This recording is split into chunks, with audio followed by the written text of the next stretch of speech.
한 달 전쯤인가 그 브렉시트가 있었습니다. 그게 굉장히 뉴스에서도 탑 그 하이라이트를 장식했던 뉴스인데, 아시는 것처럼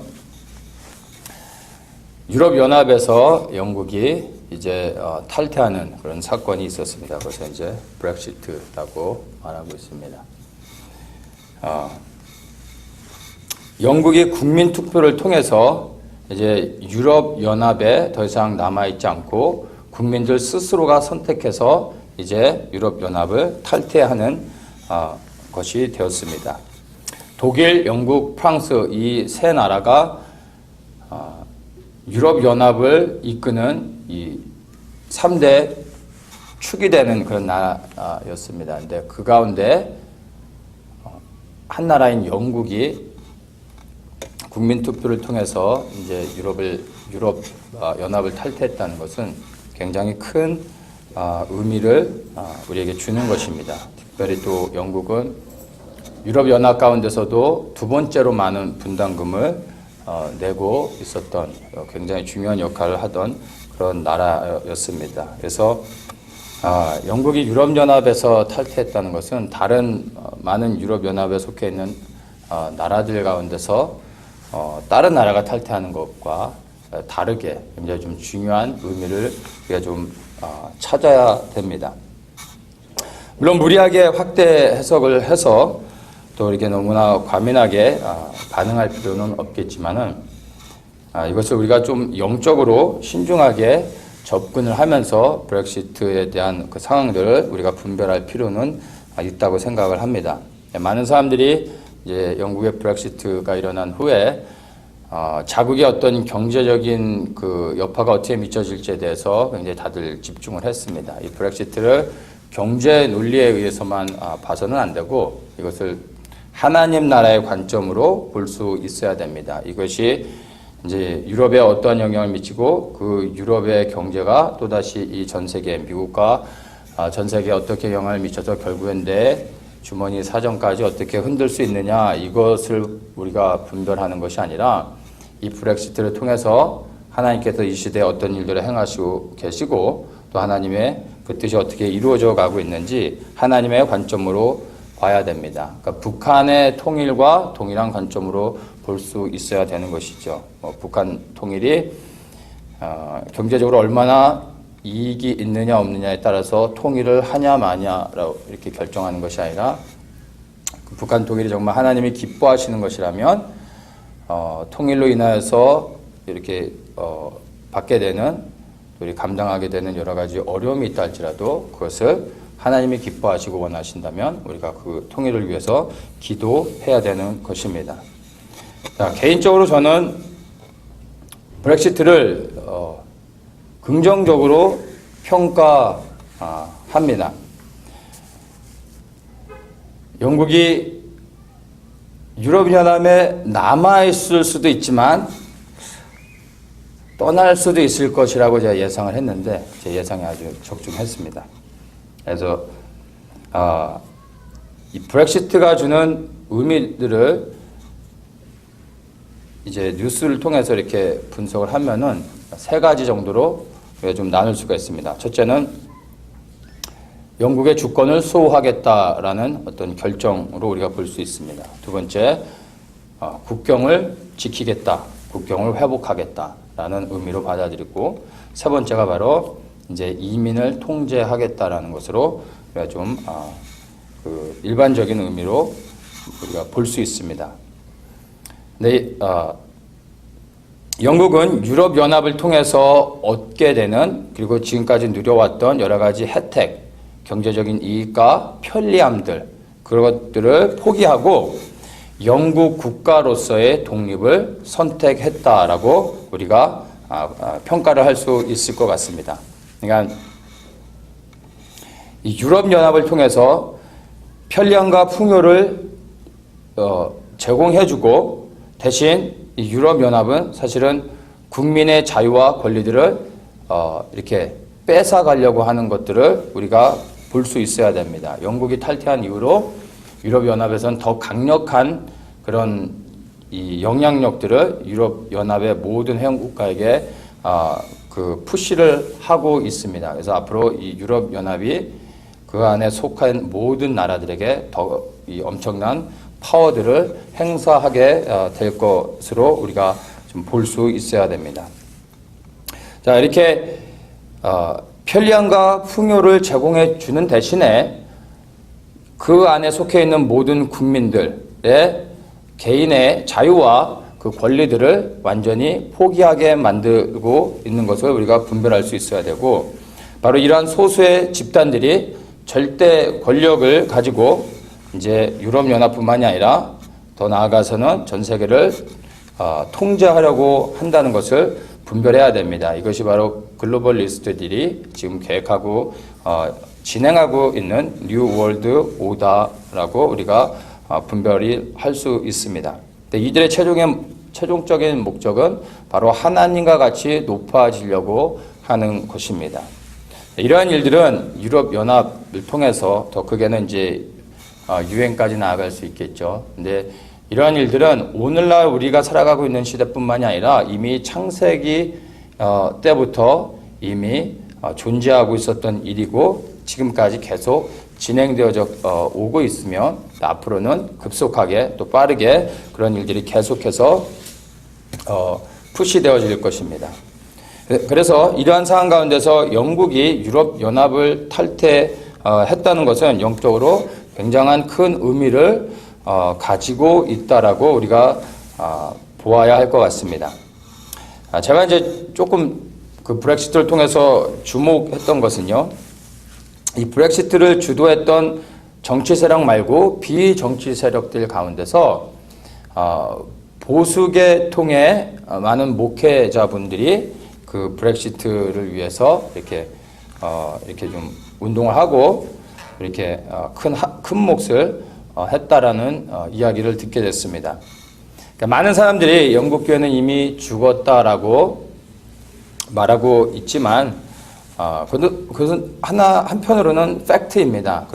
그런데 그럼에도 불구하고 한편에서는 영국 교회 안에서 또 새로운 생명의 역사가 일어나고 있는 것을 우리는 또 볼 수 있어야 됩니다. 영국을 대표하는 이제 영국 성공회나 그리고 감리교회 그리고 카톨릭은 쇠퇴하고 있는 것이 사실입니다. 그런데 반면에 오순절 계통의 교회나 독립교회들 그리고 이제 다른 나라에서 이주해 들어온 이민자들이 모여진 그런 소수 이민자 계통의 그런 교회들은 반대로 엄청나게 지금 성장하고 있는 것을 우리가 볼 수 있어야 됩니다. 그리고 영국 내에서 이 적은 규모의 한국 교회들이지만 그 교회들이 모여서 뜨겁게 예배하며 기도하고 있는 것을 또 우리는 볼 수 있습니다. 과거에 영국을 통해서 세계 선교가 진행이 됐었습니다. 그리고 영국에서 일어난 부흥이 미국뿐만 아니라 또 한국 전 세계 많은 나라들에게 엄청난 큰 영향을 주었습니다. 그래서 오늘날 영국이 다시 복음 앞에 회복되어져서 돌아간다면 과거보다 더 큰 부흥을 통해서 하나님의 나라를 확장할 수 있다는 것을 우리가 또 볼 수 있어야 됩니다. 그러나 아직은 브렉시트만 가지고서는 우리가 쉽게 판단할 수는 없습니다. 브렉시트는 끝이 아니라 이제 시작이고 이것은 결과가 아니라 또 원인이 되는 것입니다. 그래서 우리가 이제 이 브렉시트를 시작으로 해서 계속 지켜봐야 되는데 뒷짐짓고 지켜보는 것이 아니라 우리가 어떻게 기도하느냐에 따라서 이 결과가 달라질 수 있음을 우리가 분별하고 영국을 위해서 우리가 기도할 수 있어야 됩니다. 영국을 위한 중보는 단순히 한 나라를 위한 기도가 아니라 이 땅에 하나님의 나라가 확장되어지는 중요한 어떤 그 시발점을 일으킬 수 있는 그러한 중보가 된다는 것을 또한 우리가 분별할 수 있어야 됩니다.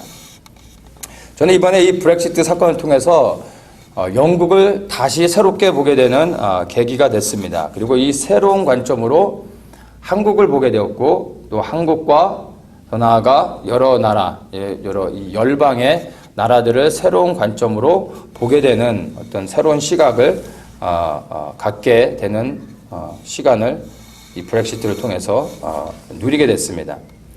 하나님께서는 지금 열방의 모든 나라를 통하여서 그 나라들을 고유한 그 나라들의 특성을 가지고 하나님께서 실제적으로 그 나라를 안에서 그 나라들을 사용하고 계시는 것을 우리가 볼 수 있어야 됩니다. 영국뿐만이 아니라 뉴스에는 나고 있지 않지만 우리가 모르는 가운데서 하나님께서 각 나라와 민족 안에 깊이 개입하셔서 그 나라와 민족을 통해서 하나님의 그 뜻을 지금 이루어가고 있는 것을 우리가 분별할 수 있어야 된다는 것입니다. 자, 그래서 브렉시트를 통해서 제가 한국과 또 열방의 나라에 대한 어떤 새로운 시각을 갖게 됐는데 그것을 제가 한국부터 시작해서 잠깐 그 이야기를 좀 제가 보게 된 관점들을 좀 나누겠습니다. 한국에서는 다음 달인가 지금 인천 상륙 작전이라는 영화가 이제 개봉을 앞두고 있는 걸로 알고 있습니다. 그래서 지금 영화가 개봉되기도 전에 지금 엄청나게 벌써 이 사람들에게 대박이 난 것 같아요. 그래서 지금 한국뿐만이 아니라 다른 나라에서도 그 영화를 개봉하려고 지금 많이 이렇게 접촉하고 있고 많은 사람들이 기다리고 있다고 들었습니다. 이 인천 상륙 작전 영화가 단순히 인천 상륙 작전에 관련된 영화가 아니라 그 작전이 성공적으로 실행되기 위해서 보이지 않게 희생과 헌신하면서 그 작전을 성공적으로 이룰 수 있도록 그 역할을 했던 특수부대들의 그 이야기들 담고 있습니다. 그래서 저도 인천 상륙 작전과 관련되어져서 이제 여러 가지 그 역사적인 그 사실들을 좀 이렇게 보게 됐는데 저도 그냥 막연하게 인천 상륙 작전은 우리가 다 알고 있지만 사실 그 인천 상륙 작전이 실제로 성공하기 위해서 역사적으로 있었던 그러나 많은 사람들이 알지 못하고 있는 그러한 기록들을 좀 알게 됐습니다. 원래 메가더 장군이 인천 상륙 작전을 실행하려고 했을 때 군부에서 강력하게 반대를 했다고 합니다. 왜냐하면 인천은 그 많은 함대가 들어가서 상륙하기에는 적절하지 않은 곳이었다고 합니다. 그래서 그거는 북한도 잘 알고 있었고 그 작전은 성공할 수 없다고 해서 군부에서는 강력하게 반대를 했는데 메가더 장군은 바로 그것을 노리고 허점을 노려서 그렇기 때문에 우리가 인천으로 들어갈 때 성공할 수 있다라고 이제 계속 그 군 수뇌부를 설득을 해서 결국에는 이제 인천 상륙 작전을 실행하게 됐다고 합니다. 근데 이제 그 작전이 실행되기 위해서 켈로 부대라고 하는 그 특수부대의 역할이 굉장히 그 큰 역할을 했다고 합니다. 이 사람들은 6.25 전쟁이 발발하자마자 그 미 군사령부 예하 부대로서 이제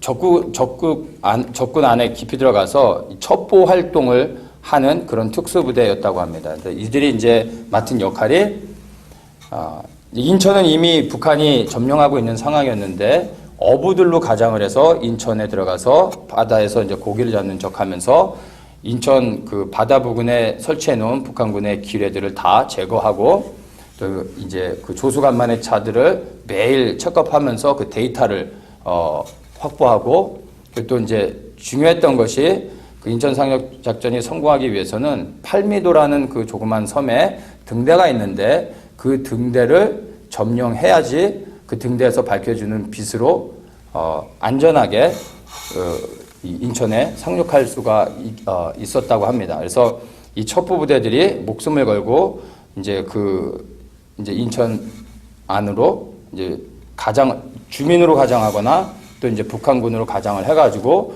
그 필요한 모든 정보들을 이렇게 수집하면서 그 준비를 했다고 합니다. 그래서 이제 그 조수간만의 차를 이렇게 계속 데이터를 가지고 모으는 가운데 발견한 것이 9월 15일 날이 그 조수간만의 차가 가장 심해서 절대로 큰 배들이 접근할 수 없다라고 이런 데이터가 나온 겁니다. 그래서 메가더 장군이 오히려 바로 이날 우리가 들어가야 되겠다라고 이제 오히려 이제 허점을 노린 거죠. 그래서 북한군은 인천으로는 절대로 기습 공격하지 않을 거라고 생각을 했고, 특별히 9월 15일 날은 조수간만차가 너무 심하기 때문에 안전하다라고 생각을 하고 방심하고 있었던 것입니다. 이제 그것을 노리고 이제 인천 상륙 작전이 그렇게 실행이 돼서 이제 전세를 완전히 바꾸는 그러한 일이 있었습니다. 그래서 이 단순히 그냥 뭐 배에서 폭탄을 터뜨리면서 이 사람들이 이제 군인들이 내려가서 그냥 점령했던 것이 아니라 그 인천 상륙 작전이 성공하기 위해서는 수많은 사람들의 그 희생이 있었다는 것을 저도 이제 그 역사적인 기록을 보면서 알게 됐습니다.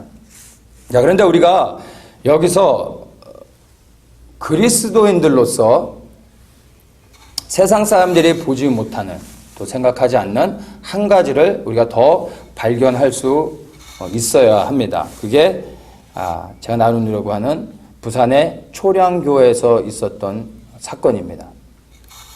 이 부산의 초량교회는 미국 선교사에 의해서 이렇게 세워진 조그마한 교회인데, 6.25 전쟁 기간 동안에 피난 온 동포들을 섬기고 그 교회를 중심으로 해서 부산과 그 전 지역에 이제 복음화 운동에 앞장섰던 그러한 교회였습니다. 그리고 이제 그 전쟁 기간 동안에 거기서 이승만 대통령이 연설을 하기도 했었고, 또 이 많은 목회자와 장로들이 주축이 돼서 많은 기도회를 열었던 그런 곳이기도 합니다. 그리고 우리가 잘 아는 주기철 목사님이 처음으로 파송되어져서 섬겼던 교회가 또 이 초량교회이기도 합니다.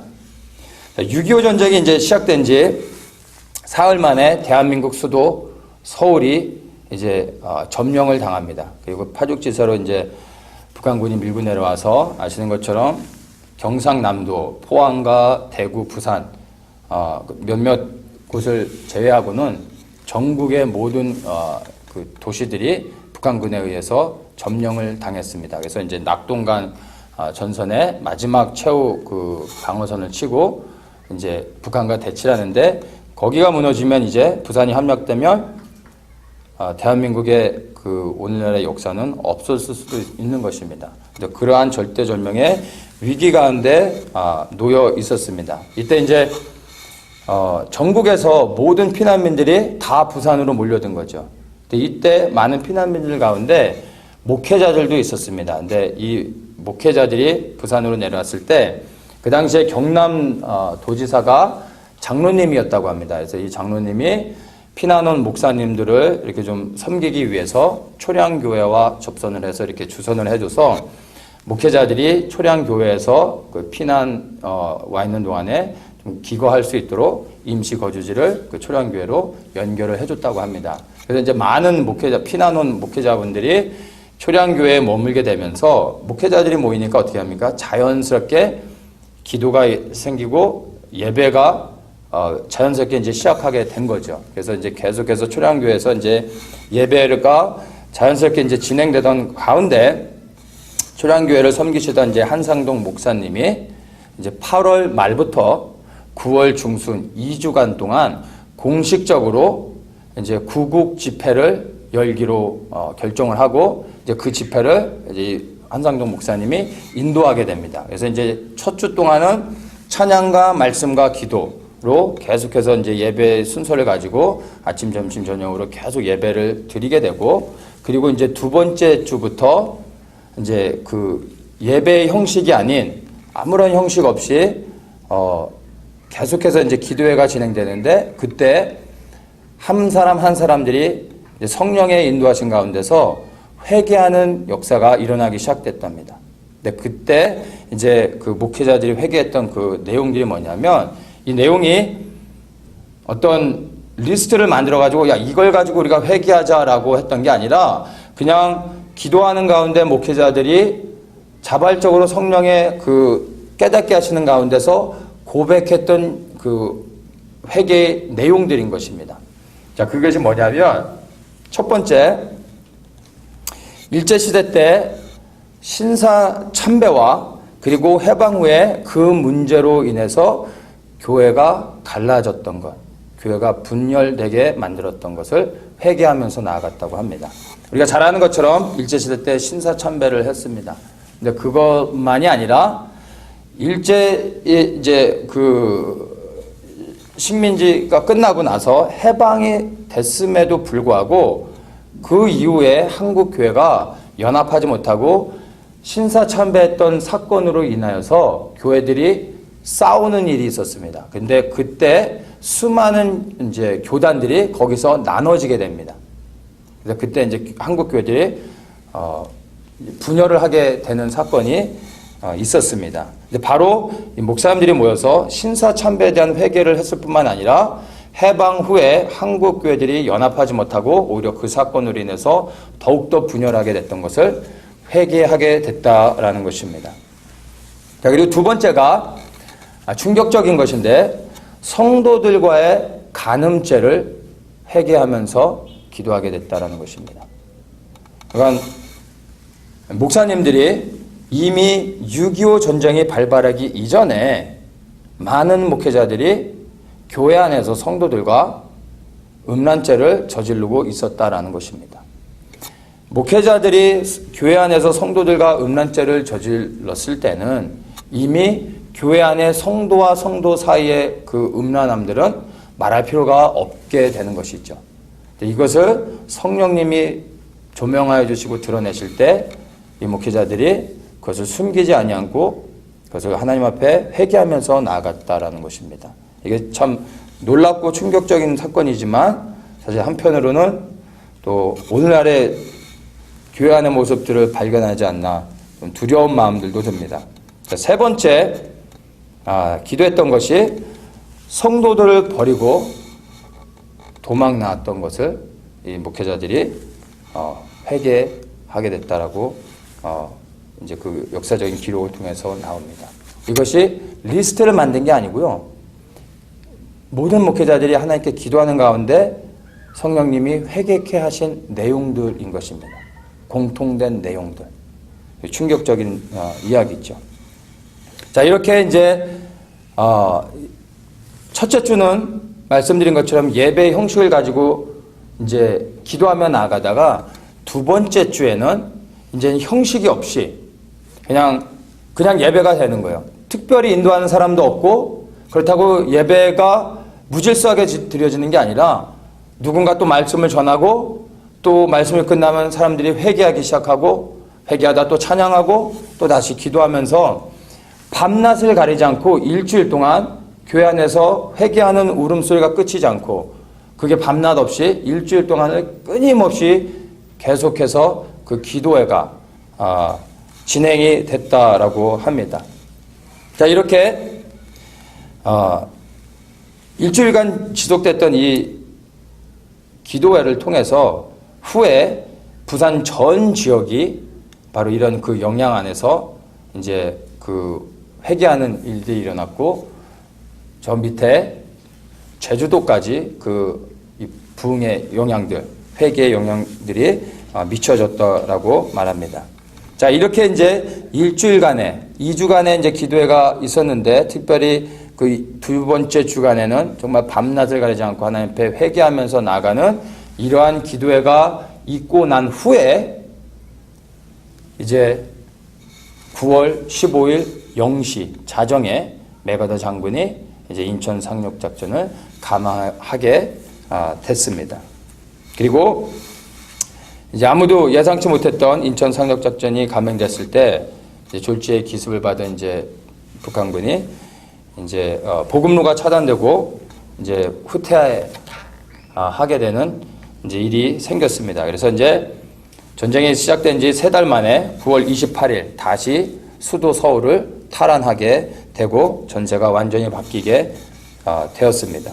그래서 이제 이 인천 상륙 작전은 보이지 않는 그 첩보부대, 켈로 부대들의 역할이 있어서 그 작전이 성공적으로 이루어질 수 있었지만 영적인 시각으로 보면 그 켈로 부대의 역할도 너무나 중요했지만 한편으로는 물론 세상은 이것을 인정하지 않겠지만요.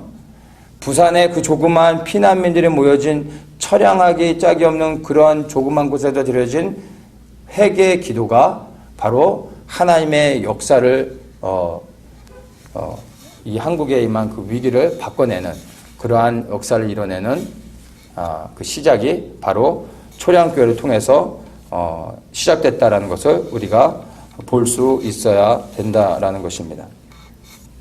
아무런 희망을 가질 수 없는 곳에서 기도할 때 하나님의 역사가 그렇게 시작된다라는 것입니다. 한국은 모든 분야에서 총체적인 위기를 대면하고 있습니다. 정치, 경제, 문화, 그리고 안보, 또 영적인 상황에서도 모든 부분에서 위기입니다. 이러한 위기는요, 비단 한국뿐만이 아니라 미국을 포함해서 많은 나라들에게 동일하게 임하고 있는 현실이기도 합니다.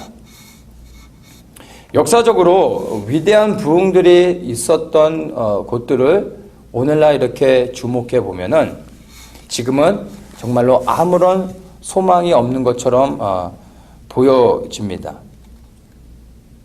영국과 또 우리가 살고 있는 이 미국, 또 우리의 고향인 한국, 다 그러한 모양들입니다. 모두가 다 부흥을 경험했던 나라들입니다. 영국은 어떻습니까? 그 웨일즈의 위대한 부흥이 있었던 곳입니다. 근데 지금 오늘날 웨일즈를 가보면 웨일즈는 그냥 폐허가 된 도시입니다. 교회가 몇몇 있지만 연세 드신 어르신들 몇몇이 모여서 드려지는 예배가 전부인 사람조차 살지 않는 그런 곳이 되어졌습니다. 미국은 어떻습니까? 미국의 큰 부흥으로 상징적으로 말할 수 있는 것이 LA의 아주사 부흥일 것입니다. 우리가 알지만 LA에 지금 그 부흥이 있었던 그 윌리엄 쉬머 목사님의 그 가정, 그곳이 가난한 흑인들과 남미에서 이민해 오신 이런 남미분들이 살고 있는 지역입니다. 평상시에는 외부인들은 걸어가는 사람이 없는 곳입니다. 아니, 외부 사람들이 이렇게 걸어가면은 아시지만 위험하죠. 차는 지나가도 사람은 지나다니지 않는 그런 곳이 되어졌습니다. 그냥 지나가면 이런 곳에서 부흥이 있었나 싶을 정도로 우리가 확인할 수 없는 곳이 되어졌습니다. 평양 대부흥이 있었던 우리 조선 땅은 어떻습니까? 거기는 악한 정권이 장악하고 있어서 이제 숨도 제대로 쉴 수 없는 곳이 되어져 있는 것이 현실입니다. 좀 전에 말씀드린 것처럼 전쟁 중에 위기를 맞은 대한민국을 이렇게 구했던 위대한 영적 부흥, 그리고 위대한 영적 승리가 있었던 부산은 어떻습니까? 부산은 현재 한국에서 복음화율이 가장 낮은 도시 가운데 하나입니다. 경상남도가 한국에서 가장 복음화율이 낮은 곳입니다. 이 대도시들 가운데서 부산의 복음화율은 굉장히 저조합니다. 예전에는 이 복음으로 충만해서 영적인 위대한 승리를 가져왔던 그 부산이 오늘날에는요, 종교 통합을 이뤄가는 WCC가 개최됐던 곳이 됐고, 또 복음이 그 어느 도시보다도 가장 필요한 곳이 되어진 것이 오늘날의 현실이라는 것입니다. 이러한 곳에서 우리의 육의 눈으로는요, 아무런 희망을 발견할 수가 없습니다. 며칠 전에 다들 아시겠지만 미네소타와 루이지애나에서 하루 간격으로 백인 경찰이 쏜 총에 흑인이 마저 죽는 사고가 있었습니다. 이 총격 사건으로 인해서 미국 전역이 이제 데모하면서 이 경찰의 이 과잉 진압을 반대하면서 시위를 전국에서 벌였습니다. 근데 그 가운데서 달라스에서 의도적으로 백인 경찰들을 향해서 총격 살해해서 많은 경찰들이 죽고 다치는 일이 바로 며칠 전에 있었습니다. 그래서 이 사건으로 인해서 지금 미국이 정말 특히 달라스는 완전히 통제불능의 그러한 상황이 되고 있는 것을 우리가 보고 있습니다. 여러분, 이것을 통해서 무엇을 보십니까? 증오와 불신 그리고 분노. 미국은 지금 모든 영역에서 아마 큰 위기를 맞이하고 있습니다. 근데 이것은요, 단순히 미국만이 겪고 있는 문제가 또한 아니라는 것입니다. 이슈는 다르지만 미국뿐만이 아니라 세계 곳곳에서 지금 전쟁으로 또 자연재해로 사람이 손쓸 수 없는 어떤 재난으로 전염병과 기근으로 수많은 사람들이 오늘도 죽어가고 있다는 것을 우리는 망각해서는 안 됩니다. 그리고 또 한편에서는 폭력과 착취, 인권 유린과 또 편견으로 수많은 사람들이 고통 가운데 살아가고 있다는 것을 우린 또한 알고 있습니다. 마태복음 24장에 보면 마지막 때에 대한 징조의 그 이야기가 나옵니다. 예수님의 제자들이 예수님께 묻습니다. 마지막 때에 어떤 징조가 있습니까? 예수님께서 말씀해 주시죠. 첫째, 난리의 소문이 있을 것이다. 둘째, 나라가 나라를, 민족이 민족을 대적하여 일어날 것이다. 세 번째, 최초의 지진과 기근이 있을 것이다. 근데 이 모든 것이 재난의 시작이다 라고 예수님께서 말씀을 해주셨습니다. 우리가 살아가고 있는 지금 이 시대, 온 세상에 재난이 시작되어졌습니다. 이것은 전 지구적으로 총체적으로 우리가 경험하고 있는 현실인 것입니다. 우리가 보고 듣는 많은 사건들 그리고 이 사고들을 통해서 마지막 시대가 시작되었음을 우리는 분명히 인식하며 살아가야 됩니다. 이러한 위기의 순간에 저는 절망하는 것이 아니라 오히려 말씀을 나눈 것처럼 부산의 초량교회를 통해서 저는 희망을 발견하게 됩니다. 그것이 기도 그리고 회개입니다. 모든 것이 끝난 것 같았던 상황 가운데서 회개를 통해서 하나님께서 반전을 이루시는 것을 우리가 볼 수 있어야 됩니다. 하나님의 역사는 그저 우연히 이루어지지 않습니다. 그냥 가만히 있어서 부흥이 경험되어지는 것이 아니라는 것입니다.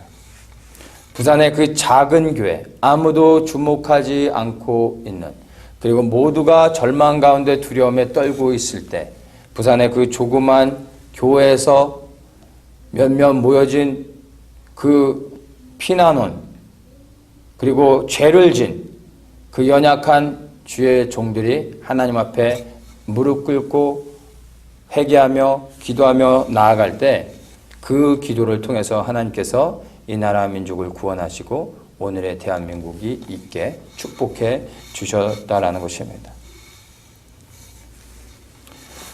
한국에서는 간혹 몇몇 대형교회들과 어떤 목사님들이 또 사회 매스컴에 오르내리는 그런 사건들을 우리가 듣게 됩니다. 근데 반면에 한국엔 작지만 건강한 많은 교회들이 있습니다.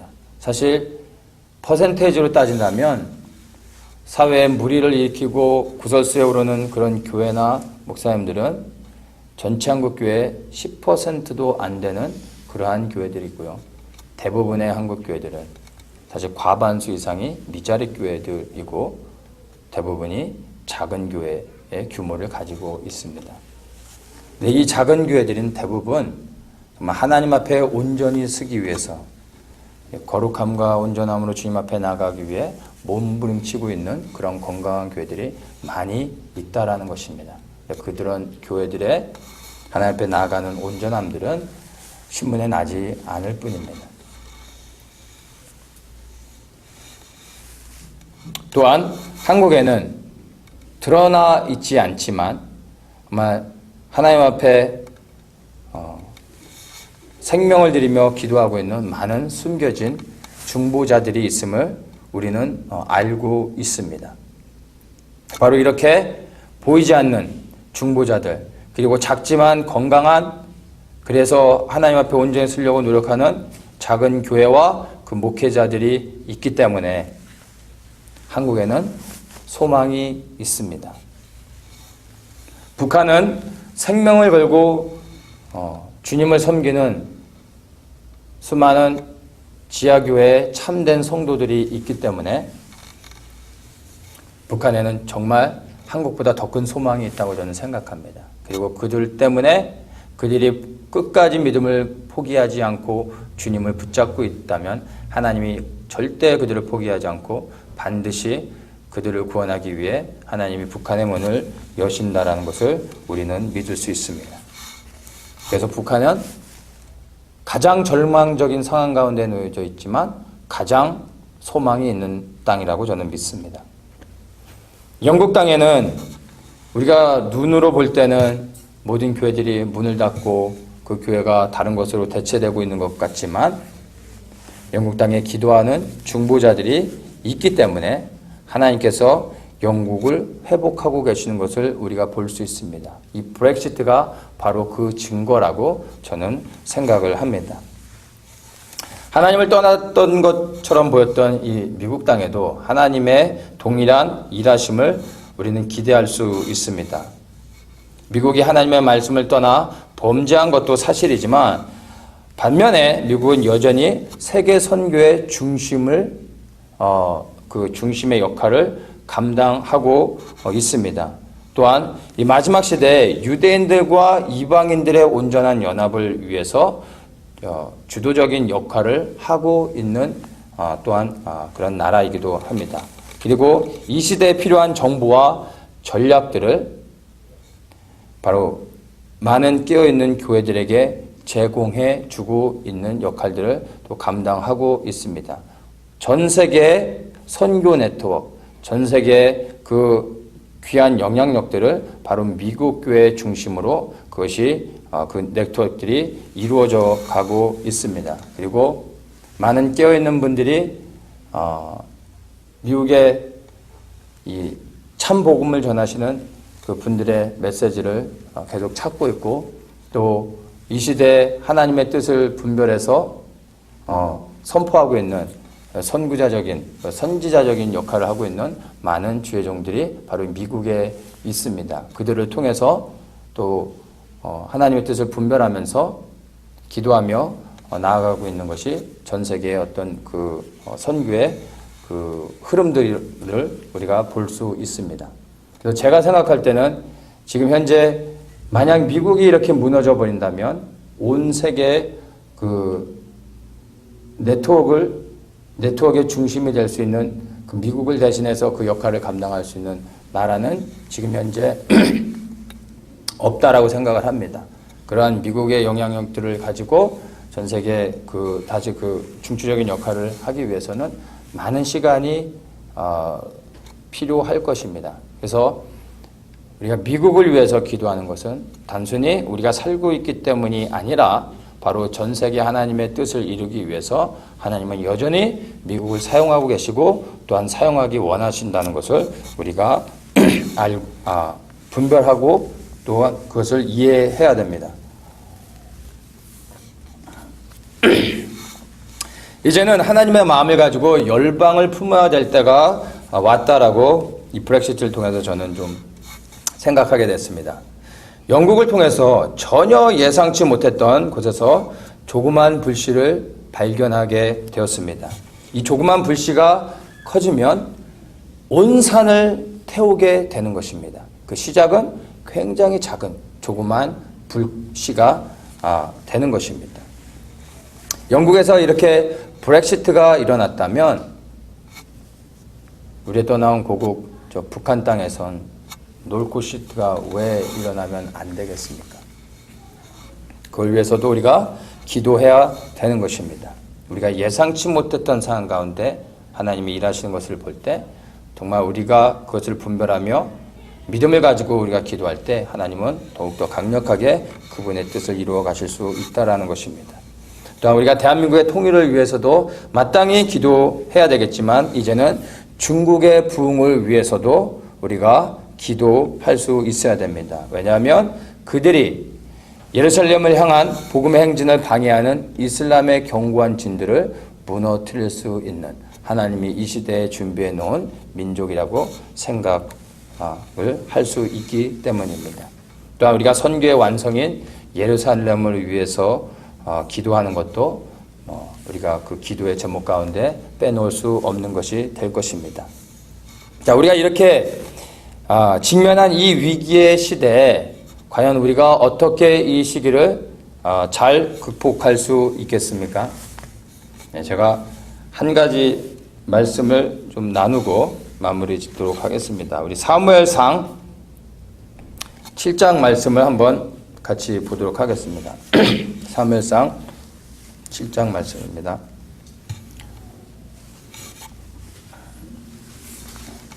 사무엘상 7장 말씀은 우리가 잘 아는 미스바 회개가 있었던 그러한 사건을 기록하고 있습니다. 7장 3절에 보면 사무엘이 이스라엘 온 족속에게 일러 가로되 너희가 전심으로 여호와께 돌아오려거든 이방 신들과 아스다롯을 너희 중에서 제하고 너희 마음을 여호와께로 향하여 그만 섬기라. 너희를 블레셋 사람의 손에서 건져내시리라.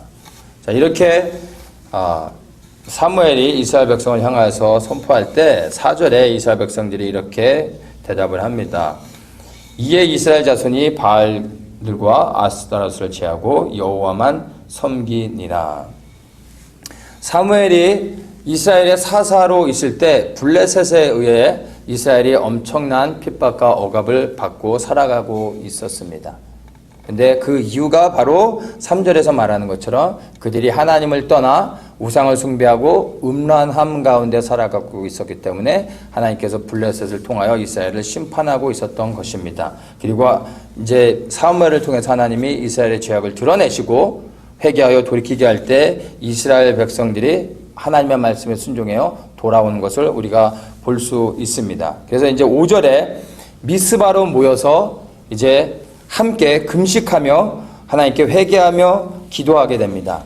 그리고 이제 이것을 알게 된 블레셋 군들이 이제 이스라엘을 치러 내려옵니다. 그러나 바로 그 이스라엘을 치러 내려오는 블레셋 군을 하나님이 미스바에서 금식하며 회개했던 이스라엘 백성들의 그 기도를 들으시고 이제 하나님이 그 블레셋 손에서 그들을 구원해 주십니다. 그래서 블레셋이 이제 이스라엘과 싸우는데 완전히 대패를 하고서 그 이후로 말씀해 보면 13절에 블레셋 사람이 굴복하여 다시는 이스라엘 경내에 들어오지 못하였으며 여호와의 손이 사무엘에 사는 날 동안에 블레셋 사람을 막으심에 이렇게 말합니다. 여기서 블레셋이 이제 완전히 대패한 다음에 다시는 사무엘이 이스라엘의 사사로 있는 동안에 블레셋이 이스라엘을 침범하지 못하고 이들이 평화를 누리게 되게 되었습니다. 바로 미스바에서 있었던 회개를 통하여 하나님이 이스라엘을 구원하신 것이랍니다. 제가 몇 년 전에 이제 이스라엘을 다녀왔는데 그때 이 미스바 언덕을 제가 가보게 됐습니다. 베들레헴이나 여리고 같은 곳은 이제 팔레스타인 지역이지만 관광지이기 때문에 외부인들이 들어갈 수 있습니다. 유대인들은 들어가지 못하면 유대인들이 들어가는 즉시 팔레스타인들이 그들 죽이죠. 그래서 유대인들은 팔레스타인 거주 지역에 못 가는데 관광객들은 들어갈 수 있습니다. 이제 관광객들이 들어와야 자기들이 돈을 버니까 이제 베들레헴이나 여리고는 관광지로 유명하기 때문에 많은 관광객들이 다닙니다. 근데 지금 여기 이 미스바가 있는 이 언덕은 지금의 이제 라말라라고 하는 팔레스타인 자치정부 임시 수도로 있는 도시입니다. 그러니까 여기는 완전히 팔레스타인 사람들이만이 거주하는 곳입니다. 그래서 유대인들은 들어갈 수가 없습니다. 그리고 여기는 관광지가 아니기 때문에 외부 사람들, 저희 같이 이제 외국인들조차 가지 않는 곳입니다. 근데 저희를 그 하루 동안 이렇게 가이드로 섬겨주셨던 선교사님이 섬겨주시는 그 선교사님이 계신데, 그분이 이 라말라에서 소수의 아랍인들과 함께 주일마다 예배를 드리고 계셨어요. 근데 이분이 그분을 섬겨주시고 있었기 때문에 매주 이 라말라를 이분은 이제 들어가셨기 때문에 그 상황을 아니까 우리 보고 함께 이제 가보자고 말씀하셔서 저희가 이제 위험을 무릅쓰고 긴장하면서 들어갔던 적이 있습니다. 근데 이제 미스바 언덕을 그분의 이제 인도를 통해서 이제 들어가서 봤는데, 성경의 역사에서 미스바는 굉장히 우리가 볼 때는 뭔가 있을 것처럼 보이지만 실제 가보면 좀 너무 허무할 정도입니다. 그냥 언덕이 크지도 않고 굉장히 조그맣고요. 공사장에 그 흙을 쌓아놓은 것처럼 보입니다. 그냥 깨진 콘크리트, 뭐 쓰레기들, 뭐 그런 것들이 다입니다. 그리고 생각보다 작습니다. 그러니까 지금 여기에서는 미스바에 온 이스라엘 백성들을 다 모았다라고 얘기하는데, 이스라엘의 모든 지파의 사람들이 올 수 있을 만큼 크지가 않습니다. 그러니까 이것을 볼 때 각 지파를 대표하는 소수의 사람들이 이 미스바에 모이지 않았나 생각을 하게 됩니다. 각 지파의 대표들이 올 때 그것을 온 이스라엘이 왔다고 성경에서는 여러 군데서 말하고도 있습니다. 그래서 이 미스바에서 온 이스라엘이 모여서 회개하며 기도했다는 것을 우리가 새롭게 좀 볼 때는 많은 사람이 아니라 소수의 사람들이 모여서 하나님께 회개하며 나아갈 때 그것을 온 이스라엘에 회개하심으로 하나님께서 받으셨다라는 것입니다. 그러니까 중요한 것은 숫자가 아니라 정말 모인 사람들의 그 심령이 전심으로 하나님을 찾으며 하나님께 회개하며 기도할 때 하나님께서 그들의 기도를 통하여 이스라엘 민족의 죄를 회개하는 것을 받아주시고 이스라엘을 구원해 주셨다라는 것입니다. 동일하게 우리 한 사람 한 사람들이 한 나라를 대표하는 것은 아니지만 또 우리가 하나님을 믿는 백성으로서 나의 죄일 뿐만 아니라 우리 가족, 나아가 우리의 공동체와 나라와 민족, 그리고 열방의 죄들을 우리가 하나님 앞에 회개하며 나아갈 때 하나님은 우리를 그 대표로서 인정하시면서 많은 사람이 아니라 정말 간절함으로 주님 앞에 회개하며 나아갈 때 우리의 기도를 들으시고 우리나라와 민족의 죄를 회개할 때 그 기도를 들어주실 뿐만 아니라 열방의 다른 나라들을 위해 기도할 때 하나님께서 그 기도를 받으실 수 있다라는 것입니다. 중요한 것은 숫자가 아니라 전심으로 드리는 그 마음인 것입니다. 바로 지금은 우리가 회개해야 될 때입니다. 그 어느 때보다 더욱더 겸손함으로 하나님께 나아가며 성령님께서 무엇을 회개해야 하는지 간절히 기도하며 구해야 될 때입니다. 나의 죄뿐만이 아니라 우리의 가족의 죄, 나아가 우리 교회의 공동체와 우리 민족의 죄를 위해 또 하나님이 품게 주시는 어떤 다른 나라와 그 다른 공동체를 위해서 또한 우리가 기도할 때 하나님이 그 기도를 받아주신다라는 것입니다. 우리가 이렇게 하나님께 낮아진 마음으로 애통하는 마음으로 이 시대에 우리가 정말 하나님 앞에 기도하며 나아갈 때 하나님이 그 기도를 통하여 이 시대에 하나님의 뜻을 이루어 가시고 또 위기의 순간에 하나님께서 기도하는 하나님의 백성들을 보호하시고 지키시며 우리를 구원하실 거라고 저는 그렇게 믿습니다. 지금은 정말 우리가 주님이 주시는 그 주님의 심장으로 열방을 품을 수 있는 그러한 마음을 갖기를 축복합니다. 그래서 그 주님이 주시는 열방을 품는 마음을 가지고 하나님 앞에 나아갈 때 하나님이 우리에게 무엇을 위해 기도해야 될지, 어떻게 기도해야 될지 하나하나 우리에게 말씀해 주실 것입니다. 그 시작은 우리가 하나님 앞에 겸손히 무릎 꿇고 회개하는 마음으로 나아갈 때 우리의 그 회개를 통하여 하나님이 우리를 통하여 이 시대에 하나님의 마지막 선교의 그 일들을, 하나님 나라를 이 땅에 이루게 하시는 그 놀라운 일들을 실행하실 거라고 믿습니다. 바로 우리 한 사람 한 사람들이 그렇게 하나님 앞에 그 하나님의 마음을 받고 이 시대에 하나님의 뜻을 이루어드리는 그러한 사람들로, 그러한 성도들로 세워지기를 예수님의 이름으로 축복합니다.